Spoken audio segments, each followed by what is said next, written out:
There is a desperation that is evident throughout Signalis, a 2022 game developed by Rose Engine that burst into the indie horror scene late last year with its Silent Evil references, Monogatari-esque editing style, 90s anime-inspired character designs, and an intimate story placed in an utterly hopeless setting. In one very memorable scene, our protagonist, Elster, a replica LSTR unit, makes her way back to her space shuttle, the Penrose, and tries to open the front latch, but ends up dismembering her arms in the process. An obvious homage to the climactic scene from Ghost in the Shell, vibrant reds and blacks dominate the color scheme in order to create a dark and bold visual identity that pulls you deeper into the utter horror and despair Signalis takes upon itself to convey. A game that's only around 8 or so hours long spends its first few hours in aimless wandering. Aimless not in that there is no objective, as Elster is trying to locate her human compatriot or her gestalt partner, and I mean partner in more than one sense here, using a singular photo of hers in a random mining facility in one planet of a solar system that forms her nation. I mean aimless, as in how there is no real lead that we get as to how to locate Ariane.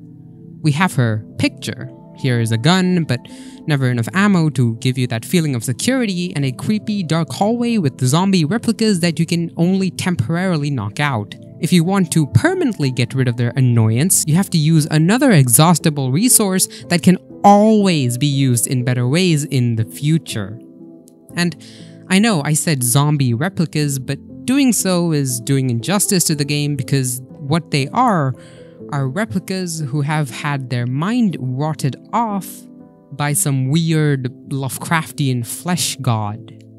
Although that in itself is a fascinating concept, the horror that is portrayed here isn't even at its most foreign, a foreign concept whatsoever. The horror, of course, being the simple horror of sharing minds. Signalis is a trippy game. You are put into dream sequences / hallucinations / visions / flashbacks, or whatever you are put into, all throughout the game in order to get items that you need to progress. Sometimes in these out-of-body experiences, you are put into the POV of someone else. You witness the story of someone else as well sometimes. You witness Ariane at her school. You read about how the cruelly judgmental authority figures around her assess her as weird. All that information, of course, aids the emotional journey we are taking along with Elster. That, of course, being to get to Ariane in her cryo chamber and take her away. Where? Perhaps to a nicer place, a warmer one. Their relationship forms the very core of the story that takes place. For one, of course, it is responsible for providing us with a clear primary objective, but it also provides us with the central theme the game indulges in. And to explore the theme, I'd like to hold the discussion of their relationship back for just a bit and actually look at another aspect of the story. Signalis, when viewed through a dirty lens, you know, the kind of dirty which lets you mistake a radish for a humongous spaceship, is just a Resident Evil-inspired doomer lesbian love story. But it is where the Resident and the evil and the doomer and the lesbian and the love and the story is taking place that would help us to grapple with what I'm getting at. And it is not very hard to see which real-life historical group the Reds and the Gold Yellows are trying to point to. The idea of collectivism, especially during the Cold War days, has cemented itself into the mainstream psyche as something scary and demonic. Of course, as America stood for the epitome of individualism and self-focus, while the Soviets were looked upon as terrifying hive minds. The Eurasian nation is a state controlled by a totalitarian regime where the gestalts are made to work excessively and looked at as less than human. The Gestalts, of course, means something that is more than the sum of its parts. Humans being called this in order to denigrate their individuality and have them internalize that they are a part of a bigger whole that is vastly more important than they are. The Global Consciousness Project was a parapsychology experiment that began in 1998 as an attempt to detect possible interactions of global consciousness with physical systems. Does consciousness interact directly with the physical world? The main hypothesis behind the GCP was that when certain events occur that elicit widespread emotion within a large number of people, or when a large number of people focus their attention on a singular event, the output given out by a hardware random number generator, which is a little machine that produces numbers from physical processes, is affected. When truly random, the line of data wanders back and forth around 50-50 in a pattern the researchers call a drunkard's walk. This is obviously a very fascinating idea if proven true, as the popular understanding of consciousness is that it's not a physical force. And surprisingly, they claim that the outputs from the hardware was affected in a statistically significant way during events that cement themselves as infamous, such as the death of Princess Diana, or the Madrid train bombing, or what they claim to have given the highest results, the September 11 attack. And then on 9/11, it begins not being a drunkard's walk. It goes like this for 2 days. Although, in the end, GCP's claims cannot be taken as anything other than dubious, as it is criticized by scientists all around. There have been other developments in studying this global consciousness in cognitive sciences throughout the years, though. New trends in this said sphere focus on rhythmic neural oscillations of neuronally generated electromagnetic fields as the primary seat of consciousness. Not only are these rhythms known to be important dynamics of individual consciousness, over the last 2 decades, research has revealed that the oscillatory correlates of distinct individuals will often synchronize with the neural oscillations of other individuals of the same species. Dubious or not, it is interesting to look at what the GCP actually set out to find.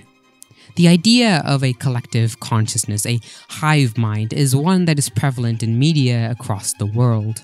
If not literally, as in the case of Dark City or Stranger Things, a bit more subtly with characters who are overly loyal, obedient, and lack individualism. The fear of such a collective identity can undoubtedly be seen all the way back during the previously mentioned Cold War and the Red Scare, with the popular understanding of communism specifically being a loss of individuality to the authoritarian state. You know, our toothbrush. And it is this connection to the Cold War that makes Signalis' story make much more sense, with its setting being the setting it is. But to say that's where the fear of collective minds came from would be simply untrue.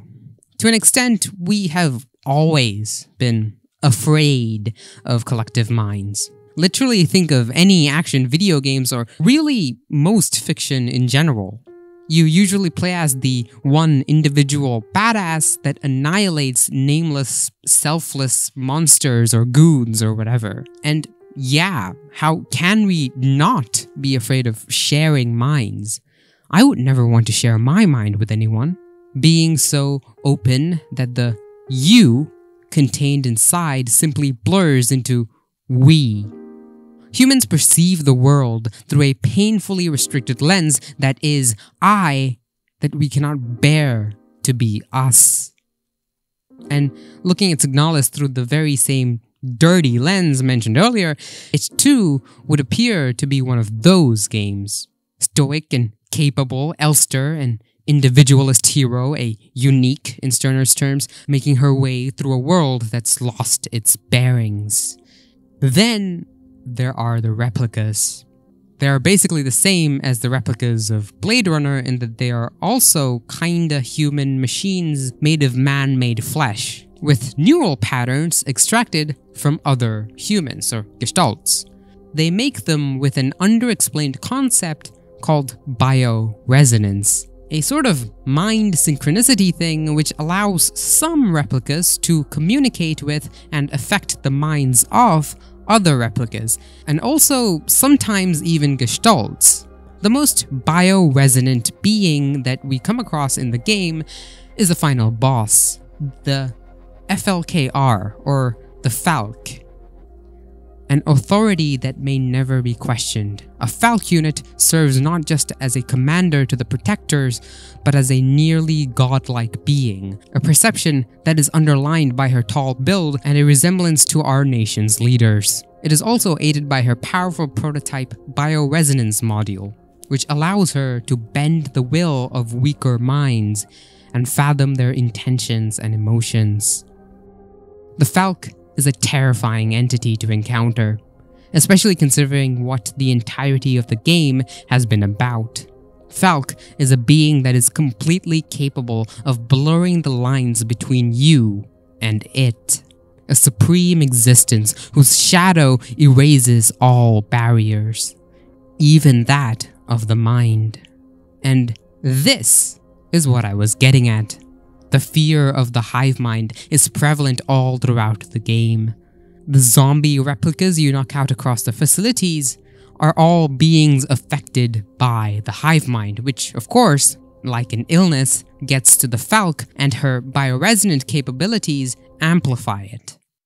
Walking through the dark hallways of the retro-futuristic space facilities feels lonely and smothering. As you make your way through it, you notice that what's merging aren't just minds of the replicas, but too, until you reach. And the metal and are no longer differentiable.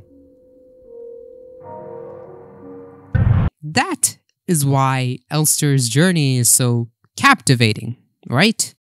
Because she's an individual against the collective, right? Right? Evangelion was and is a phenomenon. Depressed nerd director going haywire and vomiting his emotional philosophical goop all over the audience's innocent little baby eyes was a marvel that the world of anime, especially here on YouTube, refuses to forget. And yeah, that Hideaki Anno's vomit is very near and dear to my heart. I find myself mentioning Shinji's doom spiral every essay I write. Timid, loner teenagers, haughty redheads, and hot guardian figures somehow find their way into every fiction idea I ever have. Seriously, I need help. A reason why Evangelion stuck with me so deeply is because I encountered it at a time of my life where I needed it the most. I won't go too in-depth on it here because I've already done so on my video about loneliness. Yeah, that video. Shinji's struggle with grappling with the concept of individuality and being a person while also being someone who needs and seeks validation and love from other individuals was something that hit me like something that is very hard hitting and not a truck, because we do not entertain the inferior media on this channel. The original anime series ends with Shinji coming to the conclusion that despite this painful existence of being your own person whilst seeking love from others, he should accept himself and take care of himself first. It's a rather simplistic explanation of what the last episode is trying to portray, but for our purposes, it's enough, okay? There's like fucking 500 hours of Evangelion ending analysis on YouTube, so it's a very apt conclusion that does a well enough job in tying up the self-deprecation Shinji displays throughout the series, as well as the loneliness he finds himself engulfed with. I'm gonna repeat myself here from the loneliness video, but the issue is quite simple. Other individuals can never understand you as much as you do yourself. And this is the issue that makes up the core of all emotional conflicts in Eva. Shinji's conflict with his father stems from how there is absolutely no amount of understanding between the two. Gendo is usually silent with a serious face every time he's on screen with Shinji. When Shinji and him are in the same room, he's always framed more domineeringly, threateningly, and more ominously than the innocent boy in a white school uniform. There is a whole mini-arc of Shinji and Asuka trying to synchronize their movements as a preparation for battle, and obviously they can't. They have to take the effort and practice synchronization for days, even trying on each other's clothes. Asuka and Shinji always conflict and argue throughout the arc, and their synchronization is only completed when they come to an understanding with each other, or at least begin to. And interestingly, Rei is easily able to sync with Shinji, outlining her lack of individuality, which makes her easier to synchronize with.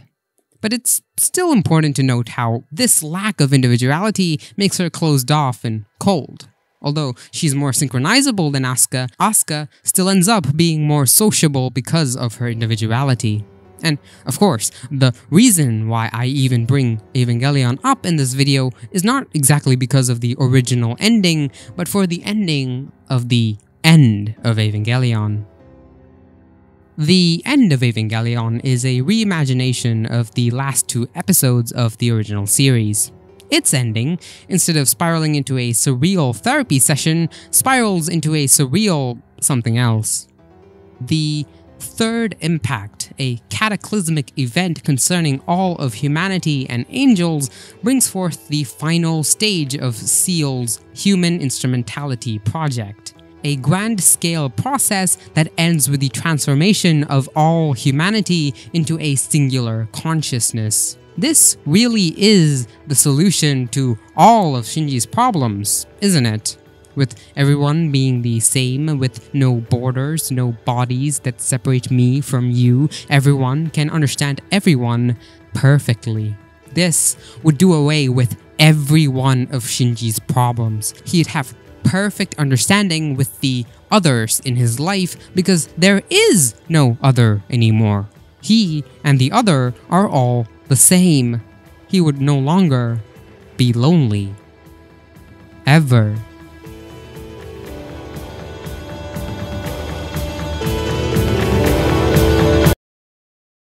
George Wilhelm Friedrich Hegel. They just don't name him like how they used to nowadays.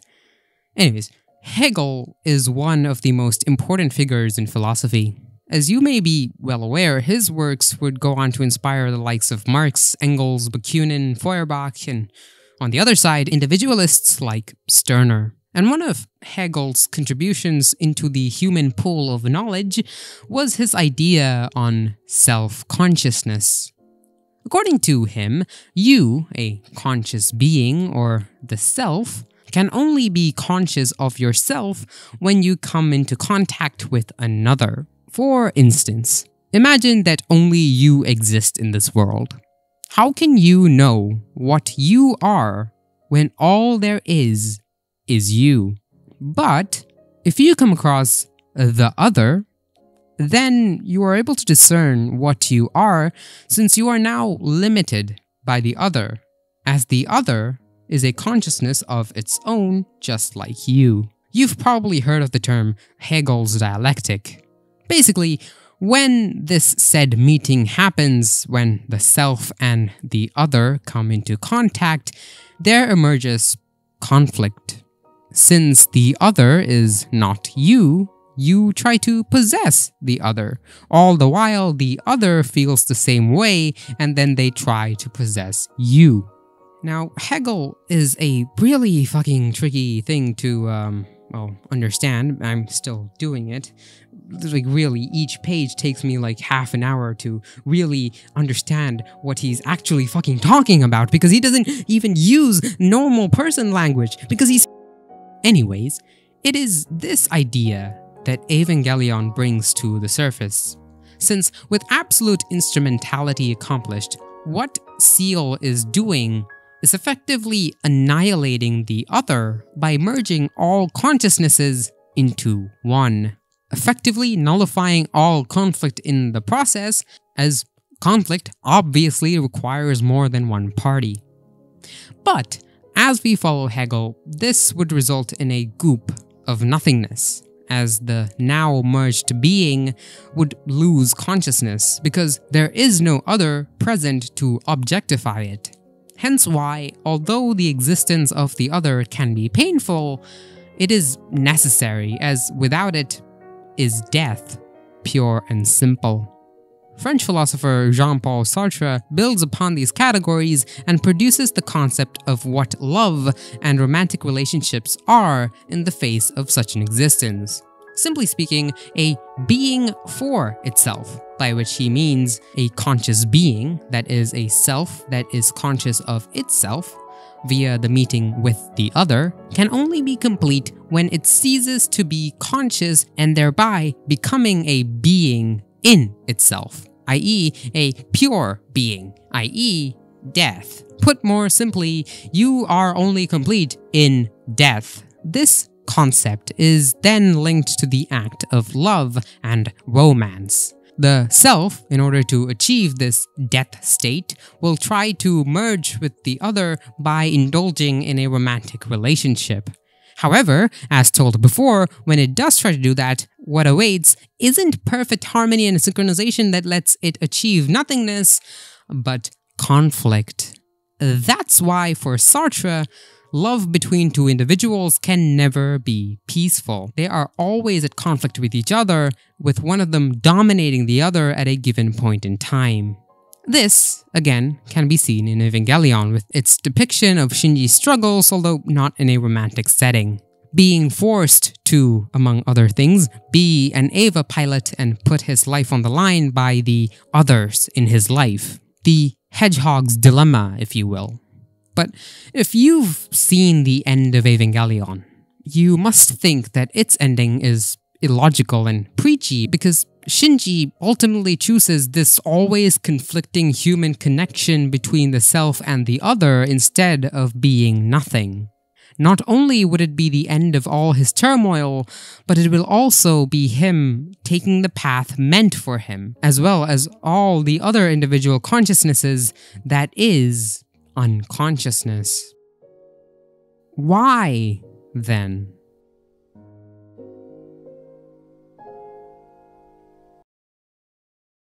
Junji Ito's Uzumaki is a short 18-chapter manga following a high school girl named Kiri and her boyfriend Shuichi as they try to make sense of the growing insanity of their town.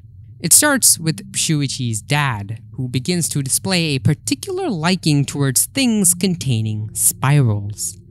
Judged to be a harmless quirk at first, his fixation slowly starts to consume his life. So much that he begins to lash out at his family for not fueling his new obsession, until one day he disappears. His family finds this huge circular wooden container in his room, and when they open it,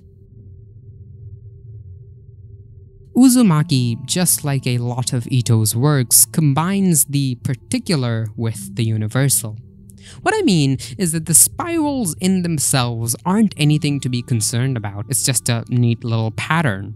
But when you look at it in a universal sense, it is a pattern intrinsic to nature. It's not hard to find this pattern in our everyday life. In fact, it's quite hard not to find it. Then there is stuff such as the golden ratio, which is popularly believed to be the golden proportion that everything deemed generally beautiful by all people seems to be in. So what Ito is doing here is that he's taking a very specific and ordinary thing and applying it to the universal, which creates this 18-chapter long, weird, gross, but utterly mind-breaking cosmic horror. After his father's death, Shuichi and Kiri begin to notice that this hysteria over spirals have spread all across the town, and the people themselves, their physical bodies, are being contorted due to it. Some of their classmates are turning into snails with spiral-patterned shells, and as the situation quite literally spirals out of control, the town's geography as a whole starts to resemble a spiral, at the center of which is... But Ito brings the particular to the universal in another sense as well. When people talk about Ito's works, they generally hyper-focus on his devastatingly detailed depictions of things that simply should not exist. But to ignore his writing would be a grave mistake, as he is very well capable of telling stories that, although may not be very original, feel renovated due to how he presents them in a twisted way. Take, for instance, Gyo, another short manga series by Ito which tells the story of another couple experiencing the takeover of these weird bug fishes. And in true Ito fashion, the whole thing crescendos until by the last chapter, the whole world feels like it's in an eternal state of chaos. By that time, many months have passed since the story began. The girlfriend has been transformed into this grotesque, lifeless creature that gives off gas that smells like death from every single one of her orifices. But in the last chapter, there is a moment when the boyfriend who's survived spends one last moment with her. The world has taken her, her beauty now twisted into something inhuman. Her self literally no longer. But that doesn't matter. Of course, their situation is hopeless. There is no going back. But that doesn't matter. Uzumaki, too, has a similar-ish plot beat with its main characters. Throughout the story, Shuichi and Kiri decide to run away from the town, unwilling to give into the hive mind of the spiral the townsfolk have come to be. But by the end, they too meet their hopeless conclusion. But what's to be noted is that they accept it? They accept to merge with this cosmic entity, and they lay down, warmly embracing each other as their limbs contort and merge.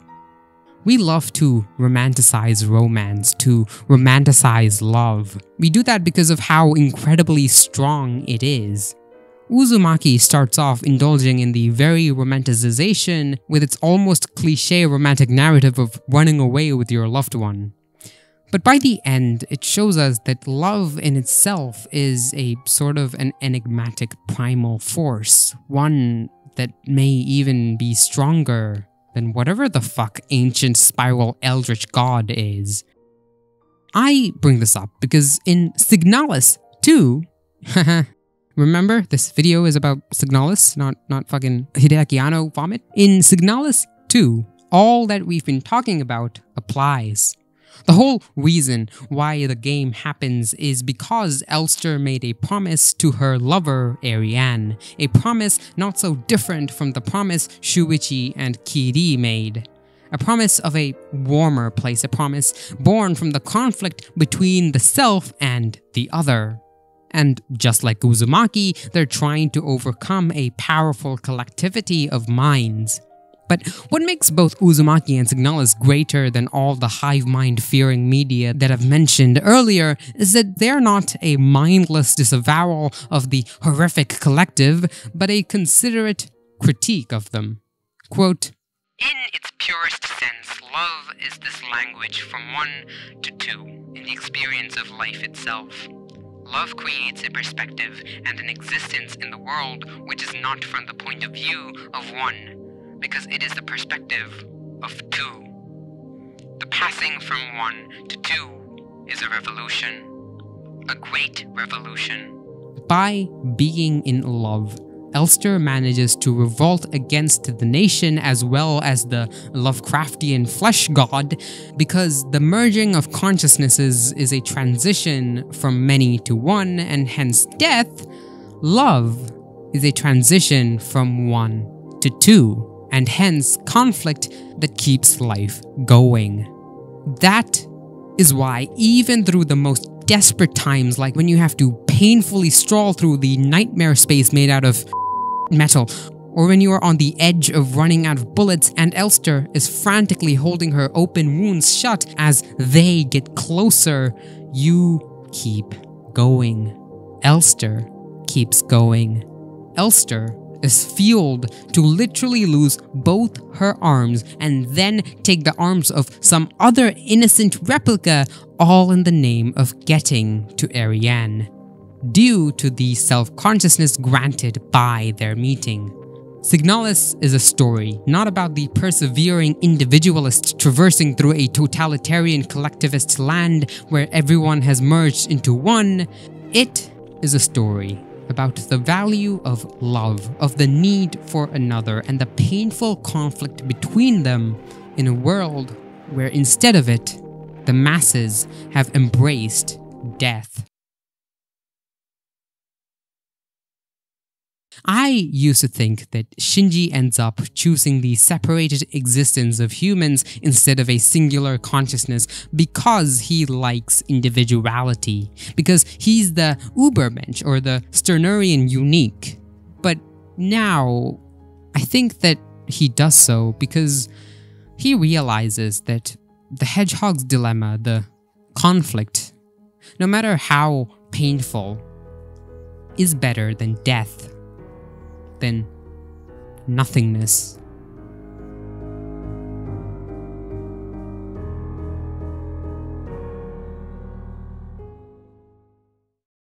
With that said, I'd like to end this video. Thank you very much for watching. Subscribe and like and give me all your money. This is an armed robbery.